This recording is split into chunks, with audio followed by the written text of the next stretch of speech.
Ustadz, saya mau tanya, doa apa agar suami dijauhkan dari wanita-wanita penggoda? Dan bagaimana caranya supaya mudah rezeki? Ini lagi apel yang ditakuti oleh ibu-ibu. Apa itu? Apelakor. Itu sebenarnya pertanyaan tuh nyindir kita. Kok kita, Ustadz? Iya kan? Ya. Kita laki-laki. Betul, Iya kan? betul. Normal. Jadi begini, Mbak siapa? April Hadek ya, April Hadek.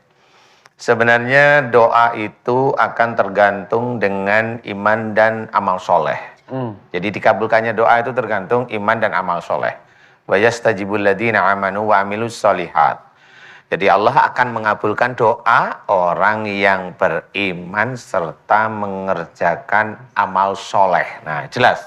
Jadi siapapun kalau doa itu ingin dikabulkan, amal solehnya harus besar di hadapan Allah Ta'ala. Ya. Nah, disinilah baru mulai. Jadi istilahnya seorang wanita boleh, jadi takut suaminya digoda dengan pelakor-pelakor, nggak apa-apa, tapi imannya harus dikuatin dulu. Jadi jangan menang sendiri, jadi hormati suami, sama. Jadi suami itu imam, hormati suami karena Allah Ta'ala, karena Allah. Ya.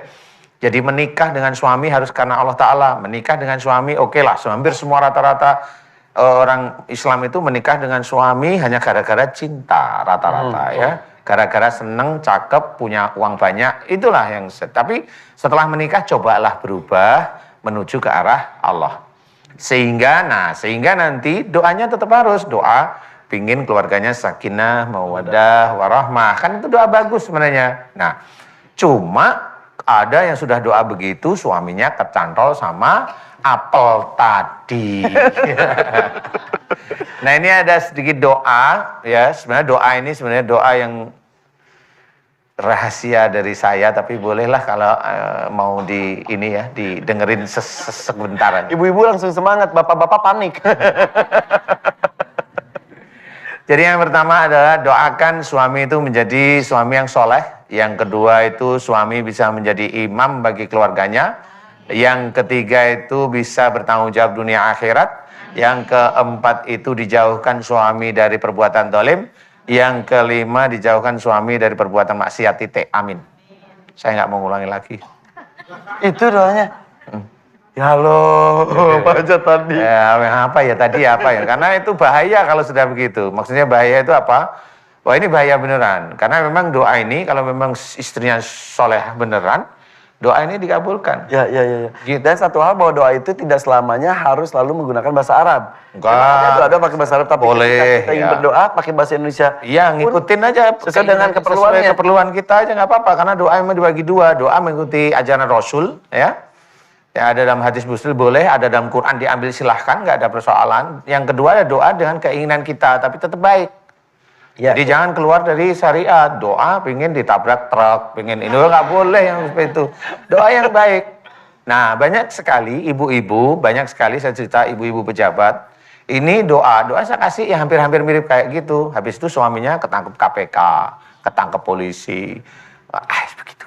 Makanya saya nggak berani ngulang karena saya takut nanti itu digunain beneran. Kalau ibu-ibu memang soleha beneran, doa itu bahaya. Insya Allah. Ya. Terus tadi untuk membuka rezeki pun seperti itu juga ya? Membuka rezeki itu gampang. Maksud saya doanya itu sebenarnya gampang. Hanya mohonnya begini loh. Ya Allah, aku mohon kepadamu mudahkan segala urusan duniaku dan akhiratku. Titik. Ada orang berbicara katanya amalan dari ayat ini bacakan berapa kali ini segala macam waktunya jam berapa gitu. Enggak sih sebenarnya ya, karena kalau memang membaca salah satu surat itu kadang-kadang surat yang dibaca nggak berhubungan dengan rizki. Iya, beda dengan tujuannya. Beda dengan tujuannya sebenarnya, makanya jangan seperti itu. Walaupun ada ayat-ayat yang isinya doa. Ada, nah, ayat yang isinya doa boleh sih ya. Nah sebenarnya begini, jadi kita membaca Quran itu harus satu niatnya lillahi ta'ala. Nah Allah itu sudah menceritakan dalam Quran bahwa kita disuruh bersumpah. Kul inna sholati wa nusuki wa mahyaya wa mamati lillahi rabbil alamin. Artinya apa? Itu kan sering kita baca. Katakan bahwa sesungguhnya sholatku, ibadahku, hidup dan matiku hanya untuk Allah. Betul ya? Ya. Kalau saya pepetkan lagi, sesungguhnya sholatku hanya untuk Allah, ibadahku hanya untuk Allah, hidup dan matiku hanya untuk Allah. Betul ya? Ya. Nah sekarang kita ambil ibadah, salah satunya baca Quran bisa menjadi ibadah. Bisa menjadi ibadah kalau untuk Allah. Ya. Berarti membaca Quran niatnya harus satu, lillahi ta'ala. Nah kalau baca Quran itu niatnya lillahi ta'ala sudah betul. Nah tapi ada saudara-saudara kita membaca Quran untuk biar kaya, untuk ngusir jin, untuk ngusir santet. Lah ini kan nggak lillahi ta'ala. Walaupun diawali dengan basmalah. Basmalah itu kan hanya lisannya, tapi hatinya enggak. Ya. Hatinya itu enggak karena Allah, hatinya untuk ngusir jin. Nah kan bukan lillahi ta'ala itu namanya, kan duniawi.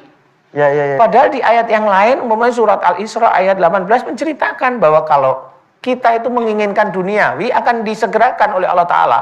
Tapi nanti di akhirat akan dimasukkan neraka. Emang mau kita dimasukkan neraka?